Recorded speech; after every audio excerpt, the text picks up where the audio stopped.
Hello and welcome to another video. This is a bit different. What should I say? A bit different. It's completely different from what's used to be recorded. As you can tell, I'm actually holding my microphone this time, not leaving it on a box. But you're also questioning if why there's no FC content recently, or why this video is not an FC 26 content video. It's mainly because I just want to talk about National League, the National League South mainly, and I'll have a look at National League North. It's actually, after having a look at it, it's actually more entertaining than I thought. Turns out, Premier League, Championship, League One and League Two aren't the most entertaining leagues there are. I mean, the only entertaining thing in the Premier League at the minute is how much Spurs are losing and potentially getting relegated, and the unsurprising fact that Arsenal are pretty much bottling the league again, because at the date of recording on the 22nd of April, 22nd of April 2026, all Man City have to do today is win, and then they go top. But obviously, that's, I'll say with their game in hand, but obviously this weekend you've got the FA Cup, so Arsenal will just play on the weekend and potentially get first place again, but it is what it is. The only thing I'm going to be editing in is the tables. I've got it on my screen here. Obviously, I'm hoping if I'd edited it correctly, it'll be on the screen at the same time. So I'm going to talk about National League itself. Obviously, I've been watching it a bit closely ever since Adam Hinchelwood went to York. Obviously, he's back at Worthing now, but he was at York. Ever since he took over, he hit them up in the National League, and then got him almost to promotion in his first season. And for some reason, I think he said in one of his interviews, so if I find it, I'll link it in the description, that that him and York just didn't have the same ideals anymore, or something, or what he had planned wasn't linking up with what they wanted to happen with the club. So unfortunately, they got rid of him. I say unfortunately, it's unfortunate for York because he was such a good manager. Obviously, it hasn't made any difference because, as you can see, York are top of the table. But it's good for us at Worthing because we actually got a great manager back and we are top of the league ourselves at the minute, as we will see later on. However, because Rochdale won in the 98th minute of 95 added on, I think it was, or something stupid, York couldn't get the title on Saturday, so they have to wait till this Saturday, which is York versus Rochdale. So the real trophy can actually be bought. I think, is it York at home? Rochdale's at home. So the trophy will be taken to Rochdale Stadium, which I don't know what it is, but if I can, I'll probably put it on screen, but I'll say if I remember to do it. So whoever wins that game obviously wins the league. So if Rochdale have to win it to win the league and get promoted automatically. All York have to do is draw or win. That's it. Then they are full on promoted up to League Two, where they should have been last season, but because of the one-up automatic, and then the other 6 teams have to fight it out. I don't understand the whole National League system. It needs to get rearranged because it makes no sense. Well, obviously, you can see that Carlisle, Borehamwood, Scunthorpe and Southend, along with Forest Green Rovers, are all set to stay in the league. Carlisle have cemented their third place position, so they are in the semi-finals of playoffs. Just having a look at the rest of the table. Borehamwood are set, so they'll be playing either Southend or Forest Green Rovers, depending on how their game goes on Saturday. But the only thing about Forest Green Rovers is that former Worthing man Temi Babalola went there after Savage had scouted him after the FA Cup that demolished Worthing 4-1. I mean, it's the FA Cup and Worthing can do well in it to get out of the fourth round qualifying, but it's against Forest Green Rovers. What are you going to do? If I've done this properly along with screenshots, because that's what I'm going to be doing. Brackley Town, Morecambe, Braintree and Truro are back down to their respective leagues. Obviously, Braintree and Truro will be in National League South again. Considering Truro, allegedly, I've only seen a few posts about this, have called National League South a tin pot league. So you got promoted last season, got relegated this season. You're literally top of National League South to get promoted, and you're bottom of a National League Main to get relegated. Yeah, welcome back to the Tin Pot League. Obviously, with Morecambe, it's a bit more difficult for them because obviously they had the battles of not playing players, the owners not wanting to sell the club originally, so they got relegated from League 2 into National League, and it took a long time because they weren't able to play matches, I don't think, for a while. It's a big old story. It's unfortunate that Morecambe are now in National League North for next season, and Brackley Town, I would assume, would also be in National League North. Because obviously Braintree and Truro were both in National League South. Obviously Truro last season and Braintree 2 seasons ago or 3 seasons ago when they beat Worthing 4-3 in the final of the promotion push when Adam left Worthing to go to York. So, yeah, it's some teams are confirmed where they're going to be going. They can make preparations, like Braintree and Truro can make preparations for National League South. Morecambe and I forgot the other team already. Let's have a look because I'm not smart. Morecambe and Brackley Town can make plans for National League North. Obviously, Carlisle can make plans for their semi-final. They got a week break after they played their final games. Older teams got to play the final games this weekend. They will have about a week break, I presume, to have the for the quarterfinals to get played, because at the minute, the only thing that's confirmed about the quarterfinals at the minute is that Borehamwood will be at home and Scunthorpe will be at home. That's the only thing confirmed. It's just who they're playing. They either play Southend or Forest Green Rovers. That is still decided on the final day. Let's have a look at National League North. It's a similar story at the top, which is shocking, but also it is weird when you find out talking about it later on. You get it on all 3 leagues. AFC Fylde and South Shields are the only 2 teams that can get a top spot. And are they playing each other? No.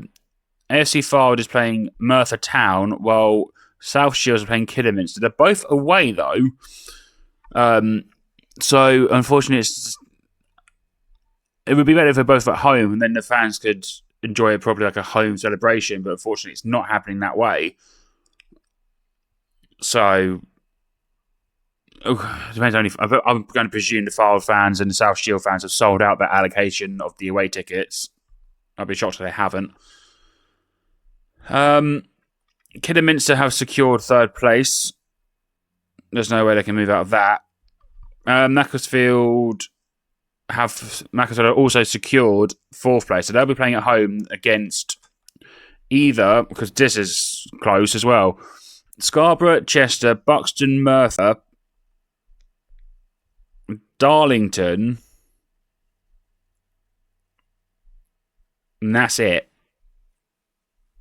I mean, you could count in Spennymoor if Buxton fail and everyone else fails, and Spennymoor win and they get 7th. But anyone between Scarborough, Chester, Buxton, Merthyr Town, and Darlington, that is, any one of them teams can literally get into playoffs. It's madness. Also down the bottom of the league, which is not the same, it's unique because it's different to National League and National League South. Leamington Spa, I think it's Leamington Spa. I haven't got Spa on the screen, so I was just going to say Leamington. I swear it's Leamington Spa. And Peterborough Sports have both been relegated already, confirmed. But Alfreton and Kirsten Ashton can survive, providing they win.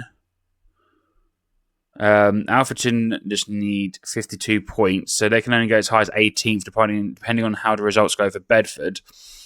Hereford, I think, just won on the weekend against Marine. Yeah, 23rd. Oh, yesterday. Yesterday, time of recording, they won. Okay, that's a game in hand. They had the extra game they had to play. They had to win that one, so they did. Looking at this, Alfreton, it does look unlikely they will stay up, sorry. But it's a fight between Kirsten, Hereford, and Kings Lynn, potentially Bedford as well. Maximum points that can be got is 54, so even Oxford City aren't that safe. But Oxford City, I can't see them bottling it as much as it is. But it's the only part in the relegation in the leagues of National League and National League South and North that haven't actually decided who's getting relegated yet. So only Leamington and Peterborough Sports can make plans on what they're going to be doing in the leagues below, because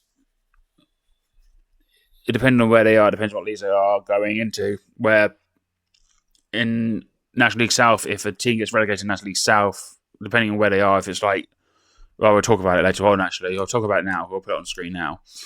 We'll talk about relegation first. So Eastbourne Borough, I'm thinking they'll go into the Isthmian Premier Division. I'm not too sure. If I can get any screenshots of, I think Wikipedia explains it best. If I can, I'll put it on screen.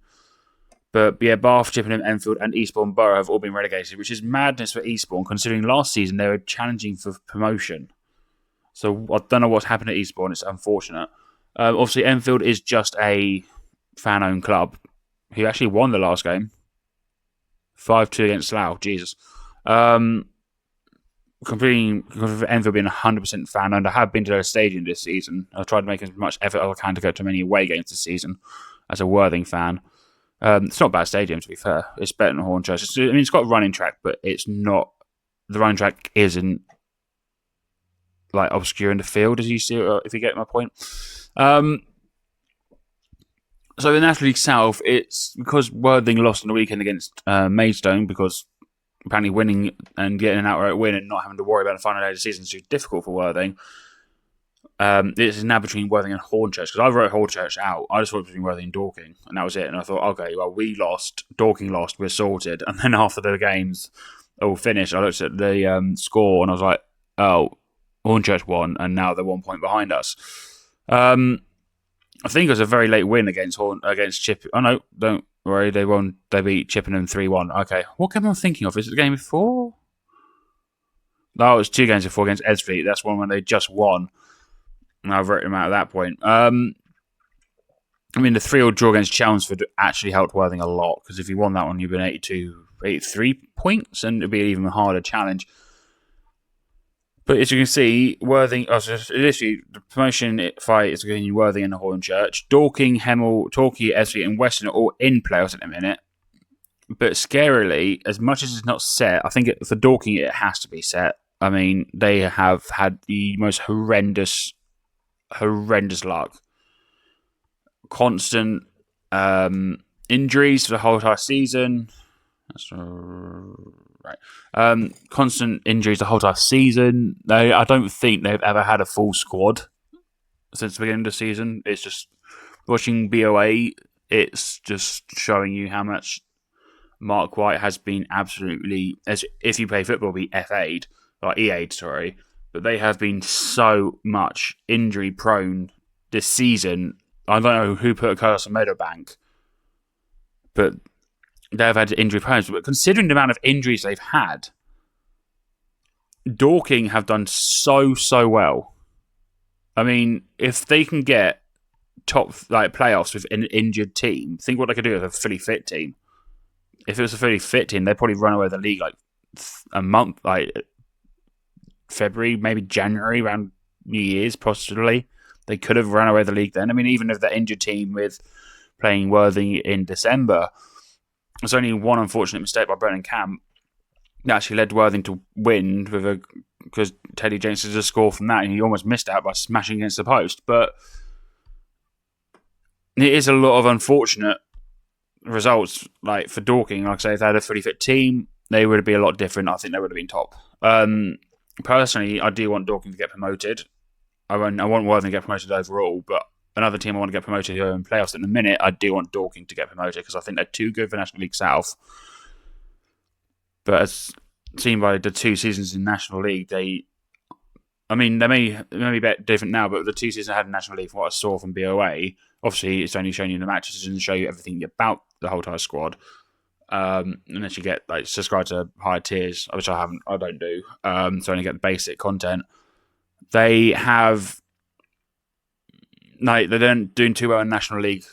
They survived and then got relegated. So yeah, but as you can see, a fully injured team all season and Dorking in a promotion spot. I think even like I said, if they had a fully fit squad, they'd definitely run away with the league by now. As an injured squad, they can show you what they can do. with the amount of loans in, deadline transfers. I had a emergency goalkeeper situation I had to bring in for a month until Harrison Folks got recovered. It is all just full on madness with National League, North, South, Main. It is just mad. And the weird thing is, if, like I say, Worthing playing Ebbsfleet this Saturday, the 20th, I want to say 25th, but probably wrong there. Oh, it's 25th. Oh, I should actually be more confident. If we beat Ebbsfleet, then we win completely. If we lose and Hornchurch draw, we still go up. Hornchurch is a must-win game.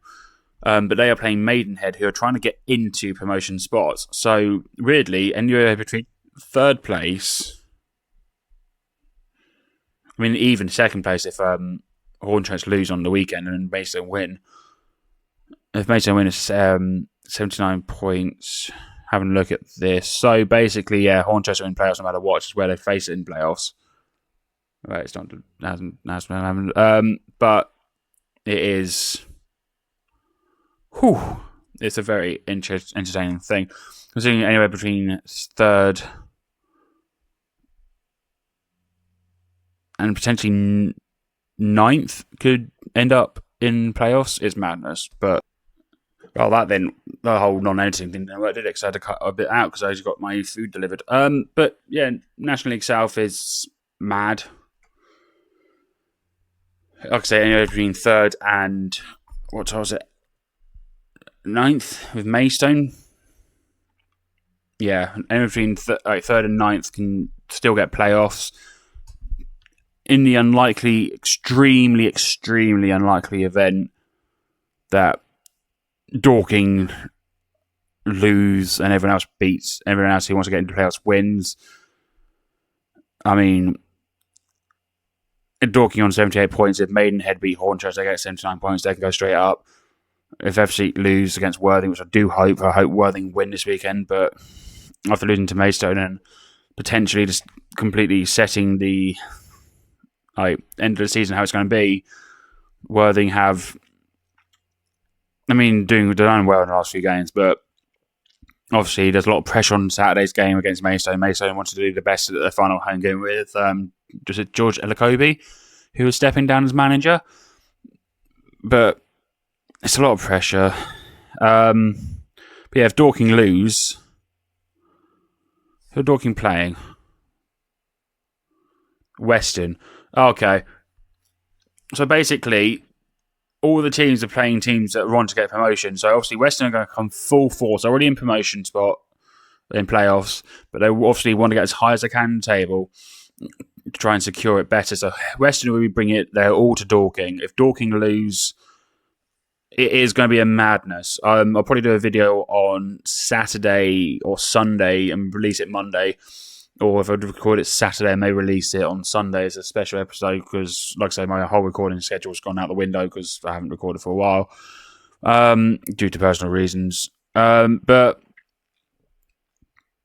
I think out of all the leagues, National League Main is going to be the most entertaining, obviously, between York and Rochdale. National League North, not as entertaining. I think the relegation is going to be more entertaining than the playoffs. You've got Fylde and South Shields. It isn't as full on woohoo, we're going to watch these guys. It's obviously National League North is going to be watched on a bit, but I think the main game that people are going to be talking about is York and Rochdale, depending on how that one goes. And then also the National League South, because no one in National League South, apart from Worthing and Hornchurch, have been confirmed to get playoffs. Like I say, Worthing can bottle it, like Arsenal have, and I don't want Worthing to, but it's a possibility you have to talk about it.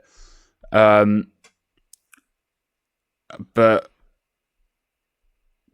even if Worthing unfortunately do lose, they can actually shoot down to fourth, depending on other results. It is just all up in the air. Last season, I'll get a screen grab of the table for National League South, but for last season, if I know how to do it on my laptop, I don't think I can. I have to screenshot it. Here we are. Last season, it was so close in the stands. standing wise, it was madness. It's like 1 point between all places. Obviously, Worthing finished 4th, played Maidstone, we lost against Maidstone. Dorking, with a more fit team they had this season, finished 6th. Yeah, Eastbourne Borough, 3rd. But now they're relegated this season. It's madness. Obviously, Torquay didn't go up. Boreham Wood did. I think Boreham Wood are going back-to-back promotion, tries, I think. I think they're in National League South trying to get National League. Yep, they're literally in playoffs. It is just all... Whoa. So, last game of the season, Worthing won against Enfield. Obviously, the games in hand, we drew against Dorking, which was a 1-1 draw last season, which was very boring. I went to watch Eastbourne, but that's a 1-1 draw. The 2 games in hand against... We had 2 games in hand against Hornchurch, and I can't think it was Enfield, and we lost both of them games, which obviously messed Worthing up. We couldn't get promoted that way. But it's a testament to Worthing that they are constantly in playoffs ever since they got promoted from Isthmian Premier League. So, take that as you will. I am so looking forward to seeing how this weekend ends up and how it all goes, because God almighty, National League is going to be a talking point. National League South will be a talking point.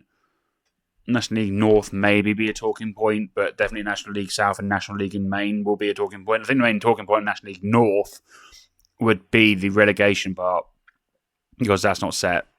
But who knows? I'll potentially make a video on Saturday after the match, and then release it on Sunday or Monday. This is going out Friday, but who knows? I'm recording this on Wednesday. It's going to be up by Friday. On the Friday you're watching this, it's the day before the final games of every single league I talked about. It is going to be entertaining. It's going to be scary. It's going to have dramas. I really, really want Worthing to win. But after losing against Maidstone, that's going to shock them. It's going to cause some doubts. But we have been able to see it before this season. Hopefully we can do it again. I'll see you next time.